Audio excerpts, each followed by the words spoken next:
What's up, guys? Welcome back to Newswave. Well, for 2023, Metroid Prime Remastered was certainly an exciting surprise, especially when it shadow dropped. But there was also a physical version of the game coming out, and well, it seems like there's some strange issues in distribution for this title that have even led to scalpers taking advantage of the problem on places like eBay, and we'll go over all of that here today. Also, we are going to be talking about a supposed PlayStation showcase that is coming up in a couple of months and what we could even see there. And we'll also be going over a big-time announcement for Xbox that apparently is imminent. Guys, if you enjoy these videos, make sure you hit that like button, helps out a ton. And if you're new here to the SpawnWave channel, make sure you subscribe down below. And we're going to start today with the Pokemon Presents that is coming up here in about an hour after this video goes live. We're expecting all kinds of stuff there and also hoping for a lot, which includes even Game Boy games maybe going into Nintendo Switch Online. That was actually a poll we'll go to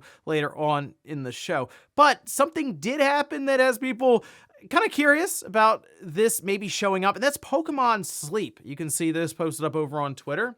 This was from CentroLeaks. It says PokemonSleep.com now redirects to the Pokemon Presents announcement, obviously. Now, okay, linking Pokemon Sleep to the Presents announcement. Could this actually be the reemergence of Pokemon Sleep as it was first shown in 2019? They were fairly vague about how it would work exactly. Seemed like it would be an application on your phone that would track your sleep, and then that would somehow be gamified, essentially, right, to line up with Pokemon, which they've done a pretty good job so far with something like, I don't know, Pokemon Go, which was all about walking and getting out and traveling, and even Pokemon Shine, right, which was about brushing your teeth. So I guess come full circle and do something for just sleep. But again, I'm curious how exactly this is going to work, but seems like it could be something we find out more about here pretty soon. Also, during that state of play, Baldur's Gate 3 was announced to be heading to consoles. It's been on PC in this early access, almost like testing phase currently, and people really seem to like it. So it was an exciting announcement from people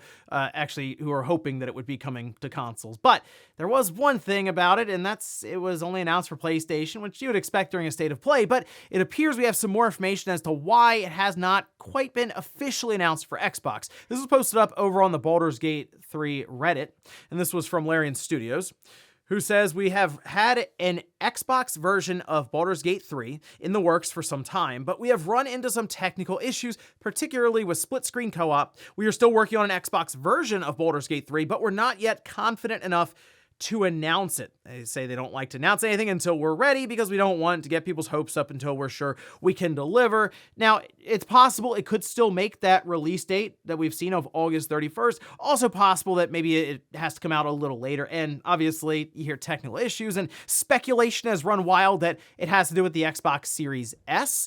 And it wouldn't necessarily shock me because they're talking about split screen. I think most people look at the Series X and go, it can probably handle that if the PS5 can handle it. So the outlier being the Series S, sure, people are pointing to that now, but it has nothing seemingly to do with any kind of timed or console exclusivity. They just want to make sure that Xbox version is ready to roll before they put an official date on it. But at least for now, August 31st is lined up for PlayStation. Oh, and we had talked previously about Tales of Symphonia Remastered and how it came out in a pretty poor state on the Switch specifically, to where people were wondering if you can really call it a remaster or if you have to call it a demaster, I guess.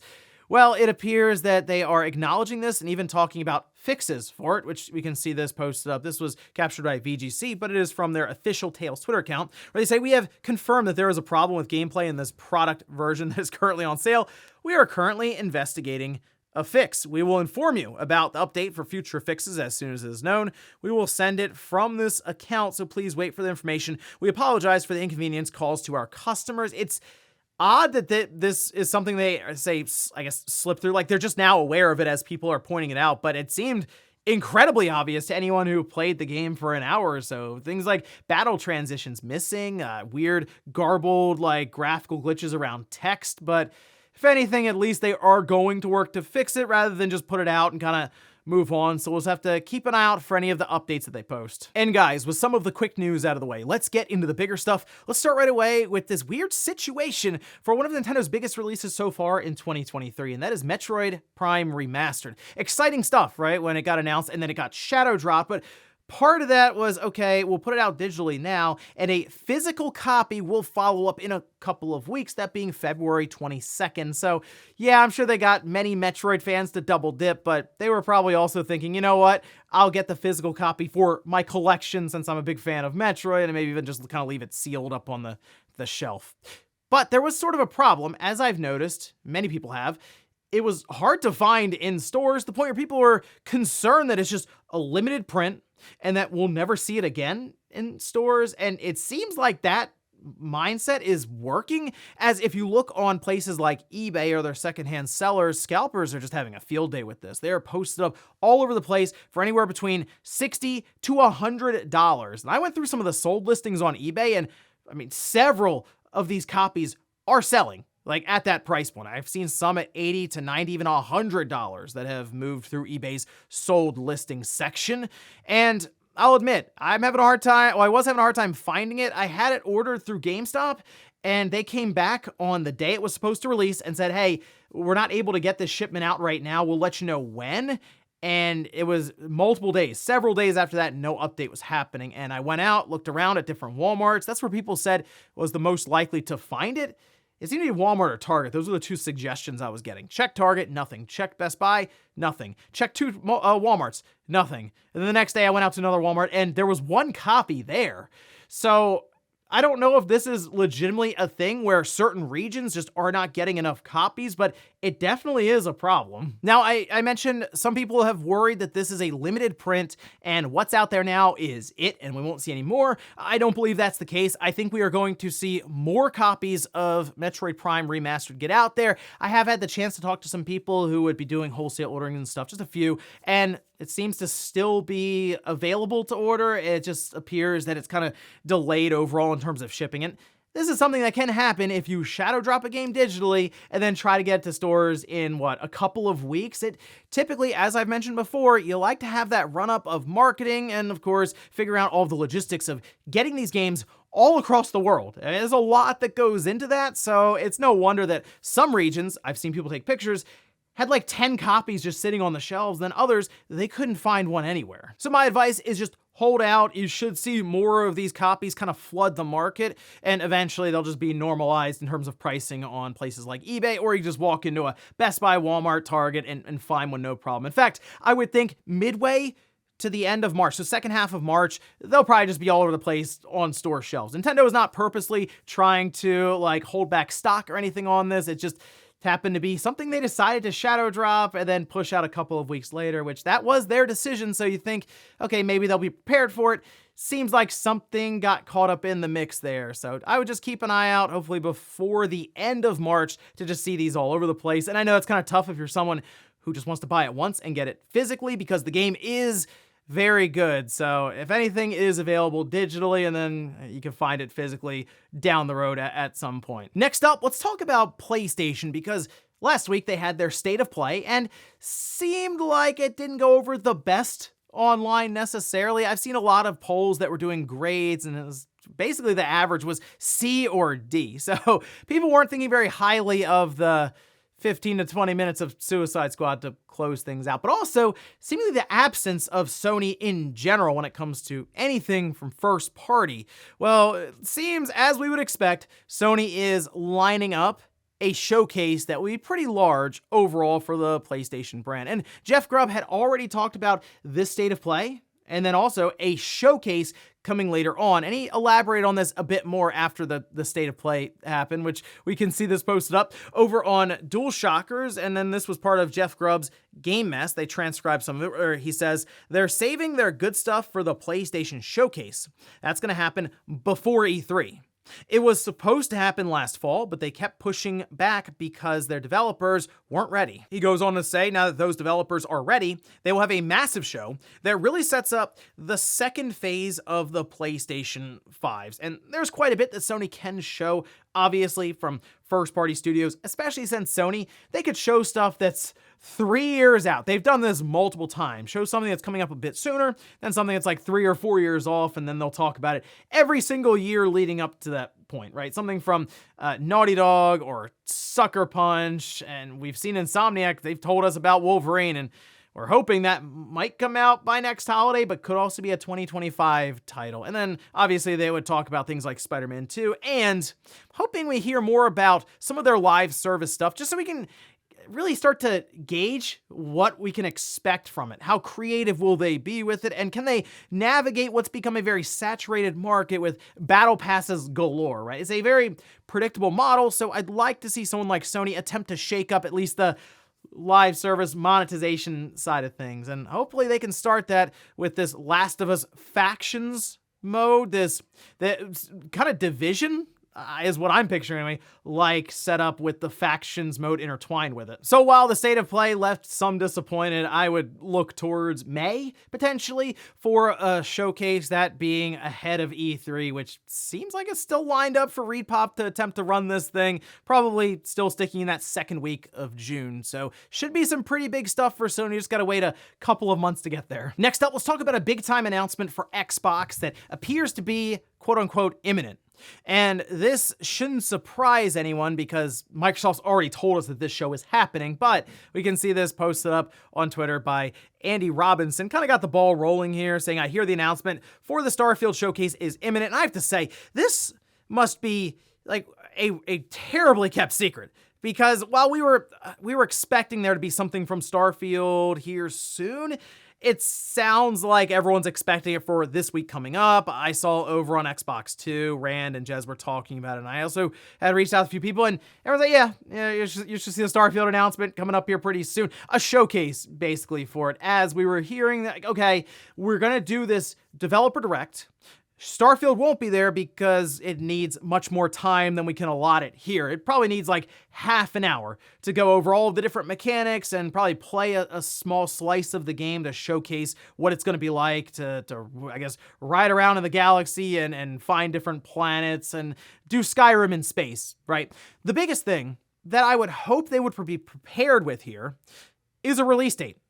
If there's no release date at this showcase or this live stream, that would be incredibly concerning then. We should have already been playing Starfield for several months now. So if we go into an event for Starfield this week, say, and they're still not ready to tell us, oh, it's coming out in June, are we still sure it's coming out this year then? Oh, I even saw some people wonder if they would shadow drop it at this showcase, because it would have been ready in November, right? So hey, you get an extra 3 or 4 months or so to polish it and fix up some bugs. They can just push that out there. Well, what did we just see happen with Metroid Prime Remastered? If they shadow drop it and then say, oh, a physical copy will show up in a couple of weeks, the physical copy might not actually show up, and this is still a game that I would want at retail next to my console. Like the multiple boxes, the Series X and the Series S that you have out there at these different retailers, or at least we like to assume are out there. It's still kind of up in the air if you walk into a retailer, Best Buy, Walmart, or whatever, and they have a PS5 or an Xbox Series system ready to go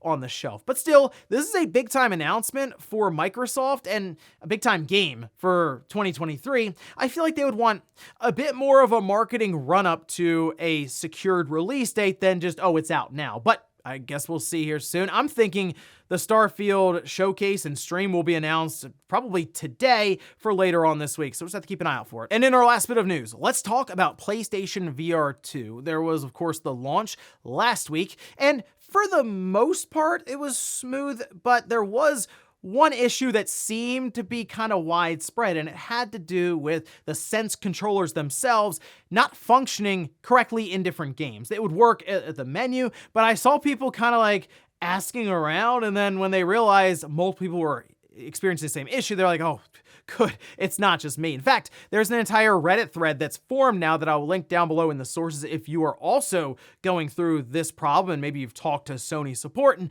probably not gotten anywhere with them other than send your Sense controller in and give us 10 days to send you another one, only for you to probably experience the issue all over again. This is the Reddit thread here, and it just says widespread right Sense issues thread. Can't press cross, because it is cross, or R2 in games. The idea here is when you go into a game, it'll start asking you to do things, obviously with the Sense controllers, but for some reason, the right controller will not react to button presses or really anything. This is something I'm experiencing. Now, the way I've been able to kind of circumvent this is whenever I start up a game with the PSVR 2, I have to reset it. There's a little hole on the back of the Sense controller, right kind of near where the L2 or I guess R2 button would be, the trigger. And you have to put a little pin in there. It'll turn the controller off. You then turn it back on by pressing the PlayStation button on it. It'll sync up. And at that time, it seems to work okay.